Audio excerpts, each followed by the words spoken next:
Hello everyone, मैं मनोज शर्मा जनक सिंह चौहान के साथ एमजे क्लासेस के अंदर। आज हमने जो टॉपिक लिया है वो है कक्षा 12 की एक पोएम जिसका नाम है the Nobel nature. Nobel nature जो पोएम है वो लिखी गई है बेन जॉनसन के द्वारा और एग्ज़ाम के अंदर ये 2 नंबर की आती है।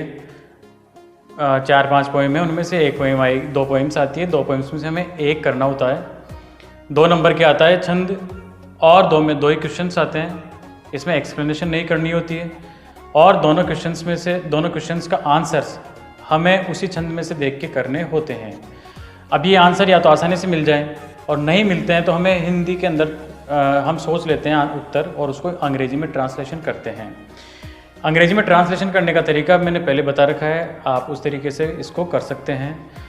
हम इसकी समरी देखते हैं। सबसे पहले इसके 2 पार्ट हैं। एक के अंदर हमें ये बताया गया है कि ज़िंदगी जो होती है वो एक बलूत के पेड़ की तरह, जिसे ओक ट्री कहते हैं, उसकी तरह नहीं होनी चाहिए। ओक ट्री क्या होता है? 300 साल जीता है, काफ़ी बड़ा होता है, ऊंचा होता है, लेकिन न तो ये छाया देता है, न ही फल देता है और न फूल देता है किसी इंसान को भी या किसी जानवर को। इसलिए इस पेड़ को यूजलेस बताया गया है। तो बेन जॉनसन कहते हैं कि हमारी ज़िंदगी भी इस पेड़ की तरह नहीं होनी चाहिए कि जो किसी के भी काम नहीं आए। इसके बारे में हमारे भारतीय लेखकों ने भी कहा है कि बड़ा भया तो क्या भया, जैसे पेड़ खजूर, पंथी को छाया नहीं, फल लागे अति दूर। बिल्कुल ये सटीक बात इसी में कही गई है। इसके दूसरे पार्ट के अंदर बेन जॉनसन कहते हैं कि लिली का फूल जो है वो सिर्फ एक ही दिन जीवित रहता है, लेकिन वो एक दिन के अंदर भी बहुत सारी अपनी खुशबू बिखेरता है और लोगों के आँखों को सुहावना लगता है वो। तो इस तरह इंसानों को खुशी प्रदान करता है एक दिन जीकर भी। तो हमें ये मैसेज देना चाहता है कवि कि ज़िंदगी लंबी होना मायने नहीं रखती, लेकिन हमारे अच्छे कार्य करना या लोगों की सहायता करना, लोगों की ज़िंदगी में खुशियाँ लाना, ये मायने रखते हैं। अब हम देखते हैं इस पोएम के हिंदी अनुवाद लाइन टू लाइन और उसके बाद देखेंगे इसके क्वेश्चन आंसर्स। हम अब देखते हैं द नोबल नेचर जो पोएम है उसके line by line Hindi translation. ये लिखी गई है बेन जॉनसन के द्वारा। बेन जॉनसन बहुत ही फेमस पोइट रहे हैं अंग्रेजी के इतिहास में। फर्स्ट लाइन है यहाँ पर, it's not growing like a tree. कवि इस लाइन में कहता है कि एक पेड़ की तरह ग्रो करना, ग्रोइंग यानी कि आगे बढ़ना। तो पेड़ की तरह आगे बढ़ना क्या उचित है? इन बल्क यानी काफ़ी बड़ा, बहुत ज़्यादा बड़ा, आकार में बहुत ज़्यादा बड़ा हो जाना। और इसके बाद वो गिर जाता है पेड़। तो क्या इस प्रकार का जीवन जीना अच्छा होता है? डोज, डॉथ लिखा हुआ है यहाँ पर। डॉथ का मतलब होता है डज, और डज हमारी हेल्पिंग वर्ब है प्रेजेंट सिंपल की। तो यहाँ पर पूछा जा रहा है कि does make a man better be, क्या इस तरह का जीवन जीना इंसान को एक अच्छा यादगार जीवन बना सकता है? यहाँ पर क्वेश्चन पूछ रहा है, क्वेश्चन पुटअप कर रहा है खुद पोएट कि it's not growing like a tree, कि पेड़ की तरह तो बढ़ना ही नहीं चाहिए, इस तरह से आगे होना ही नहीं चाहिए। इन बल्क बहुत बड़ा होकर फिर लास्ट में गिर जाए, ऐसा नहीं होना चाहिए। डज मेक मैन बेटर भी, क्या इस तरह का जीवन इंसानी जीवन को अच्छा बना सकता है? या फिर स्टैंडिंग, स्टैंडिंग यानी खड़ा रहना। लॉन्ग एन ओक, यहाँ पर है ओक। ओक को हम यहाँ पर बलूत के पेड़ के नाम से जानते हैं हिंदी के अंदर, बलूत।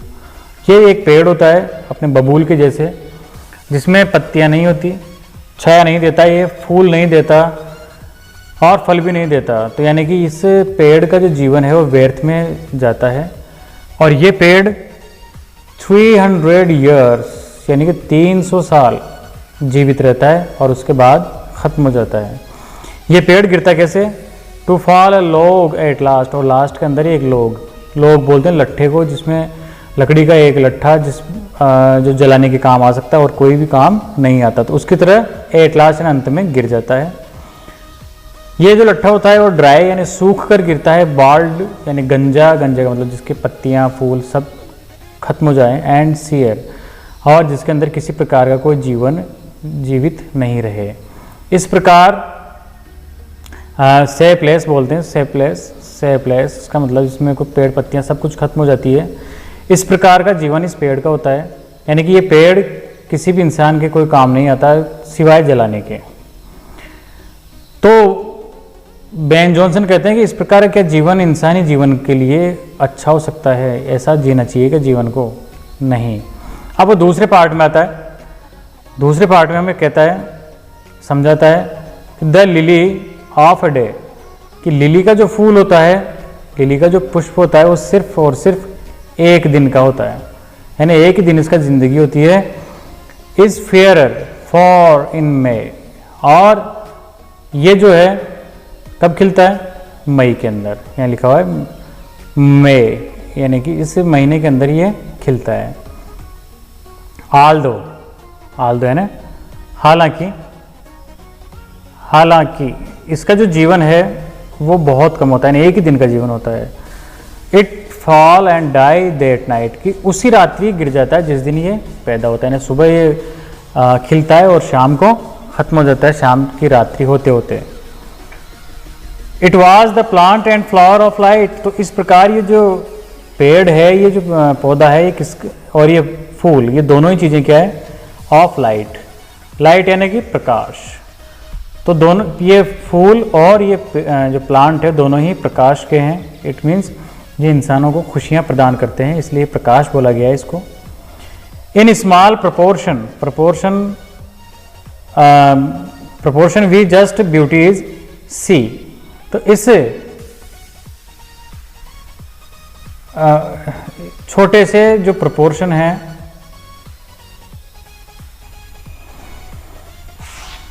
तो इस छोटे से प्रोपोर्शन यानी समानुपात में ये जो फूल है वो अपने ज़िंदगी को सही तरीके से जी लेता है।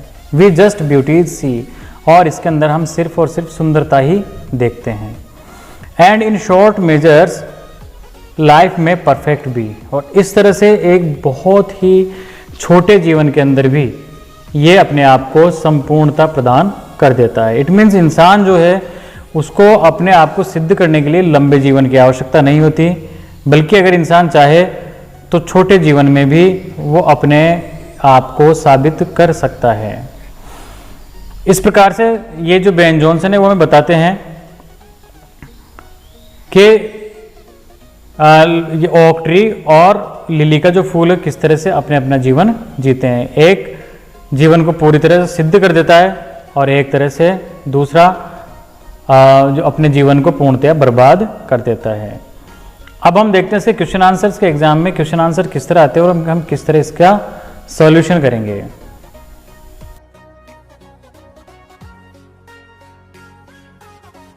क्वेश्चन आंसर्स देखते हैं इस छंद में किस तरह से क्वेश्चन आएंगे एग्जाम के अंदर। पहली लाइन है इस छंद की, it is not growing like a tree in bulk doth make better be, or standing long as a oak 300 years to fall a log at last dry bald and sere। ये हमारा पहला छंद है और ये RBSC के paper में 2019 में आया हुआ छंद है और इसके अंदर इस तरह से क्वेश्चन आए हैं। पहला क्वेश्चन हम देखते हैं। तो पहला क्वेश्चन है what is the quality of an oak. What यानी क्या, इज द क्वालिटी किसका गुण क्या है, ऑफ एन ओक यानी ओक जो ट्री होता है उसका क्या गुण होता है। तो या तो हम इसको पहली लाइन से ऐसे एज इट इज लिखते हैं, लेकिन एज इट इज लिखना अच्छी बात नहीं है, आप थोड़ा सा इसमें चेंज करना पड़ेगा। और हम हिंदी में इसका आंसर सोचते हैं तो ये है कि इसकी क्या क्वालिटी है। तो इसकी क्वालिटी ये है कि ये बहुत लंबे समय तक जीता है, 300 साल जीता है और ये बहुत बड़ा पेड़ होता है और लेकिन ये बिल्कुल ही यूजलेस यानी बिना किसी काम का होता है इंसानों के लिए।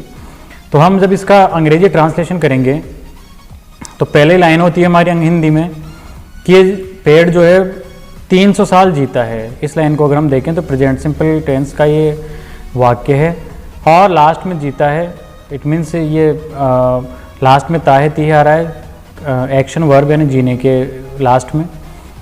तो हमारी जो वर्ब है वो तो बन जाएगी लिव्स। और सबसे पहले कि कौन जीता है तो हमारा आंसर होगा द ओक। तो द ओक को हम सबसे पहले लिखते हैं, तो द ओक ट्री, ये एक वचन है, सब्जेक्ट, इसलिए हम लिव्स लिखते हैं। तो द ओक ट्री लिव्स, कितने साल जीता है हम लास्ट में लिखते हैं, तो 300 ईयर्स। इस तरह से हमारा सेंटेंस कंप्लीट होता है। फिर इसके बाद है कि इट्स वेरी लार्ज ट्री, क्योंकि हमारा वाक्य है कि यह बहुत लंबा पेड़ होता है। तो होता है, होती है, इसके लिए हम इज का प्रयोग करते हैं। हेल्पिंग वर्ब तो हमने इज का प्रयोग किया। यह क्या इट के लिए किया, क्योंकि निर्जीव या पेड़ों के लिए हम इट का प्रयोग करते हैं। तो it is very large tree, ये बहुत बड़ा पेड़ होता है, बट परंतु इट इज़ यूजलेस, लेकिन ये बेकार होता है। इस तरह से हमारा पहले क्वेश्चन का आंसर हो जाएगा। दूसरा क्वेश्चन हम देखते हैं। तो दूसरा क्वेश्चन है how does an oak fall at last, कि जो ओक का पेड़ है वो अंत में किस तरह गिर जाता है, कैसे ख़त्म हो जाता है। हाउ यानी कैसे, डज यानी होता है ती है, तो किस प्रकार से, फॉल यानी गिरना, तो गिर जाता है। हमारा आंसर होगा कि जो ओक है वो एक लट्ठे की भांति गिर जाता है बिना किसी काम का अंत में। और ये जब गिरता है तो बिल्कुल सूखा होता है और पत्तियां विहीन होता है। तो हम इसको अंग्रेजी में लिखेंगे an oak tree falls like a log last. और ये पत्तियों से रहित होता है, इसका मतलब लीफलेस यानी पत्तियां रहित, और ड्राई यानी सूखा। तो ये सूखा होता है, इसका का मतलब होता है, तो ये सूखा होता है एट दैट टाइम, उस समय जब ये गिरता है तो बिल्कुल पत्तियां विहीन और सूखा होता है। इस प्रकार से दोनों क्वेश्चन हमारे क्लियर हो जाएंगे। अब देखते हैं हम दूसरा छंद, इसमें किस प्रकार से करेंगे हम। अब दूसरा छंद जो है वो है a lily of a day is fairer far in May although it fall and die that night. It was the plant and flower of light. In small proportion on we just beauties see, and in short measures life may perfect be. तो दूसरा छंद है कि जो lily है वो एक दिन का होता है। हमने इसके बारे में पहले देख लिया शुरुआत में। क्वेश्चंस देखते हैं इसका। तो क्वेश्चन है इसका, पहला क्वेश्चन है What is the poet's view about short span of life? What यानी क्या है, इस यानी है क्या है, poets यानी इस कवि के view यानी विचार, यहाँ पर view का मतलब विचार, देखना नहीं होगा। About short span of life की ज़िंदगी का जो छोटा सा स्पान होता है, जुड़ा फैलाव होता है, यानी कि जो हम छोटी सी ज़िंदगी जीते हैं उसके बारे में कवि के क्या विचार हैं। तो हमारे विचार और कवि के विचार अब बराबर से होने लगे हैं कविता को पढ़ने के बाद। तो कवि कहता है इस कविता में, इस पोम के अंदर क्या कहता है कि हम हमारी ज़िंदगी जो है वो छोटे पीरियड के अंदर भी अच्छे कार्य करके परफेक्ट बना सकते हैं, संपूर्ण कर सकते हैं। तो इस लाइनों को हम इस तरह लिखेंगे कि according to the poet, poet के अकॉर्डिंग के अनुसार वी कैन मेक, हम बना सकते हैं, सकता है, सकते हैं के लिए हम कैन का प्रयोग करते हैं। तो वी कैन मेक, हम बना सकते हैं, परफेक्ट संपूर्ण बना सकते हैं हमारी ज़िंदगी को in short period by doing good and noble works, के अच्छे अच्छे कार्य करके और उत्कृष्ट कार्य करके, लोगों से प्रेम करके, लोगों की सहायता करके हम हमारी ज़िंदगी को परफेक्ट बना सकते हैं। दूसरा क्वेश्चन देखते हैं कि what does a lily symbolize, कि जो लिली का फूल है वो किसका प्रतीक है, यानी क्या शो करता है हमें। और दूसरा क्वेश्चन इसमें दिया है कि what does it impress us, impress यानी प्रभावित करना, और डज आया है तो इसका मतलब प्रेजेंट सिंपल है, ताहे तीहे लगाएंगे हम। तो ये हमें किस प्रकार से प्रभावित करता है, अस यानी हमको, और हाउ यानी कैसे। तो ये हमें किस प्रकार से प्रभावित करता है। आंसर होगा हमारा, अगर हिंदी में सोचें तो जो लिली का फूल है वो किसका सिंबल है, परफेक्टनेस का, यानी कि संपूर्णता का है, और हैप्पीनेस यानी खुशियाँ प्रदान करता है, तो खुशियों का प्रतीक है, और परफेक्टनेस यानी संपूर्णता का प्रतीक है। तो हम इन दोनों लाइनों को अंग्रेजी में लिखेंगे a lily is symbol of perfectness, कि जो लिली है वो किसका प्रतीक है, परफेक्टनेस का और हैप्पीनेस का। इट इम्प्रेसेज, अब यहाँ इम्प्रेसेज होंगे क्योंकि डज हम हटाएंगे, डज को हटा देंगे, तो इससे जब इसको हटाकर हम सेंटेंस बनाएंगे तो इसमें एस ई एस जोड़ जाएगा। तो इम्प्रेस यानी प्रभावित करना, इम्प्रेसेज यानी प्रभावित करता है। अस यानी हमें bye its beauty and fragrance, beauty यानी सुंदरता से और इसकी जो महक है, खुशबू है, उससे हमें प्रभावित करता है। विच मेक्स, विच यानी जो कि, यहाँ पर विच यानी कौन सी नहीं होगा, जो कि मेक्स वो हमें क्या करती है, हैप्पी यानी खुश करती है। इस प्रकार से जो लिली है वो खुशियों का प्रतीक है और संपूर्णता का प्रतीक है। इस प्रकार से दोनों छंदों के क्वेश्चंस हम कर लेते हैं। अगर ये वीडियो पसंद आया हो तो इसको लाइक करें, सब्सक्राइब करें अगर आप इस चैनल पर नए आए हो तो, और उन लोगों को भेजें जिनकी इनको आवश्यकता है। 12th क्लास के स्टूडेंट्स के लिए है, तो 12th क्लास के जो स्टूडेंट्स हैं उनको आप शेयर करें। धन्यवाद। जय हिंद, जय भारत।